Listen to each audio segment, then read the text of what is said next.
Did you ever wonder where these turkeys come from and how they survive in the wild?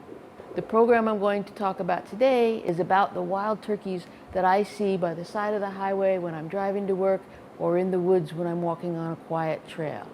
My name is Melanie Mead, and I am one of the nature educators at the South Fork Natural History Museum, or SOFO, in Bridgehampton. We're familiar with the turkey as food, especially now in the fall at Thanksgiving. Wild turkeys are different from the turkeys that come from a farm or a store. The turkeys we eat at Thanksgiving are farm-raised and are called domesticated turkeys. Domesticated turkeys are larger and heavier than their wild relatives, and they have white feathers. Even though they are descended from wild turkeys, domesticated turkeys cannot fly.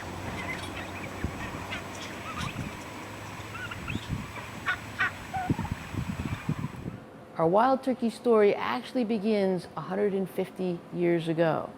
By the early 1900s, the dense native forests of Long Island had been reduced to patches of woodland by people clearing land for farms and cutting lumber for firewood.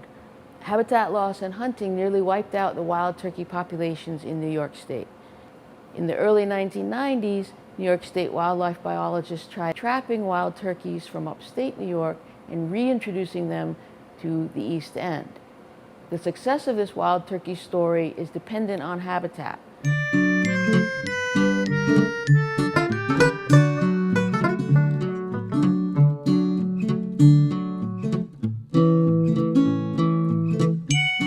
Wild turkeys are adapted to surviving in their environment. Their brown and black feathers, with hints of red, green, and gold, help them blend in with the foliage in their